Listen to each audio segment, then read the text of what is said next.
બનાસકાંઠા જિલ્લા વહીવટીતંત્ર બનાસ ડેરી અને સહજીવન લાઈફ પ્રાથમિક લિખિતન દ્વારા હાથ ધરાયેલો અત્યંત મહત્વાકાંક્ષી ઓર્ગેનિક સર્ટિફિકેશન પ્રોજેક્ટ વિધાનસભાના અધ્યક્ષ શ્રી શંકરભાઈ ચૌધરીના માર્ગદર્શનમાં તૈયાર કરાયેલ આ પ્રોજેક્ટ અંતર્ગત સર્ટિફાઈડ એજન્સી ગોપકા તરફથી સર્ટિફિકેટ અપાશે અને બનાસકાંઠાના 6 તાલુકાઓના 6000 ખેડૂતો સાથે ઓર્ગેનિક સર્ટિફિકેશનનો પાયલોટ પ્રોજેક્ટ શરૂ કરવા માટેના એગ્રીમેન્ટ કરવામાં આવ્યા। ગુજરાત વિધાનસભાના અધ્યક્ષશ્રી અને બનાસ ડેરીના ચેરમેન શ્રી શંકરભાઈ ચૌધરીએ બનાસકાંઠા જિલ્લાને હરિયાળુ બનાસ બનાવવાના સંકલ્પ સાથે જિલ્લામાં પ્રાકૃતિક કૃષિને પ્રોત્સાહન મળે એવા પ્રયાસો હાથ ધર્યા, જેના ભાગરૂપે આગામી સમયમાં બનાસકાંઠા જિલ્લો પ્રાકૃતિક કૃષિમાં સમગ્ર રાજ્યમાં આગવી ઓળખ ઊભી કરે એ દિશામાં મહત્વનો પ્રોજેક્ટ હાથ ધરાયો છે, જે અંતર્ગત આજરોજ સહજીવન લાઈફ પ્રોજેક્ટ લિમિટેડ અને રાજકોટ બનાસકાંઠા જિલ્લા વહીવટીતંત્ર બનાસ ડેરી અને બનાસકાંઠાના 6 તાલુકાઓના 6000 ખેડૂતો સાથે ઓર્ગેનિક સર્ટિફિકેશનનો પાયલોટ પ્રોજેક્ટ શરૂ કરવા માટેના એગ્રીમેન્ટ કરવામાં આવ્યા હતા। આ પ્રોજેક્ટથી ઉત્તર ગુજરાતના ઇકોલોજીના ઇતિહાસમાં એક સુવર્ણ પ્રકરણ ગણાશે। ગુજરાત સરકાર બનાસ ડેરી અને સહજીવન લાઈફ પ્રાઇવેટ લિમિટેડ રાજકોટના સંયુક્ત ઉપક્રમે જિલ્લાના પ્રાકૃતિક ખેતી કરતા ખેડૂતોને ઓર્ગેનિક સર્ટિફિકેશન આપવાના મહત્વના પ્રોજેક્ટ અંગે જિલ્લા કલેક્ટર શ્રી વરુણકુમાર બર્નવાલે આજે પ્રેસ કોન્ફરન્સમાં પત્રકાર મિત્રોને માહિતી આપી હતી। કલેક્ટર શ્રી વરુણકુમાર બર્નવાલે માહિતી આપતા જણાવ્યું કે આ પ્રોજેક્ટ જિલ્લાના 6 તાલુકામાં અમલી બનશે, જેમાં 6000 ખેડૂતોને આવરી લેવામાં આવશે।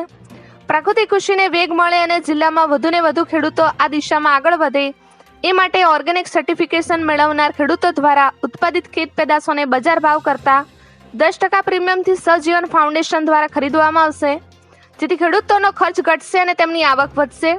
પ્રાકૃતિક ખેતીને પ્રોત્સાહન પણ મળશે અને અંદાજિત 3.5 કરોડના ખર્ચે આ સમગ્ર સિસ્ટમ ઊભી કરવામાં આવશે, જેમાં 3 વર્ષ સુધી તેના પર મોનિટરિંગ કરવામાં આવશે અને દર મહિને વિઝિટ પણ કરવામાં આવશે। બનાસ ડેરી અને સહજીવન ફાઉન્ડેશન દ્વારા ખેડૂતોને ટેકનિકલ ઇનપુટ, ખાતર, મેનેજમેન્ટ, માર્કેટિંગ સહિતની મદદ સાથે માર્ગદર્શન આપવામાં આવશે। આ પ્રોજેક્ટ પૂર્ણ કર્યા બાદ 3જા વર્ષનું સર્ટિફિકેટ સર્ટિફાઈડ એજન્સી ગોપકા તરફથી આપવામાં આવશે અને આ પ્રોજેક્ટનું મોનિટરિંગ ખેતીવાડી ખાતું અને બનાસ ડેરી તરફથી સંયુક્ત રીતે કરવામાં આવશે। एवा रामजीभाई रायगोर जागसे गुजरात न्यूज़ चैनल साथे बनासकांठा। तो हमारे माननीय चेयरमैन बनास डेयरी के शंकर भाई चौधरी जी के तो हरियालू बनास का जो उनका स्वप्न है उस दिशा में काम करते हुए जिला सरकार के प्रयत्न से, जिसमें कि प्राकृतिक खेती पे करने के लिए हमारे राज्यपाल श्री का काफ़ी प्रोत्साहन उपलब्ध है।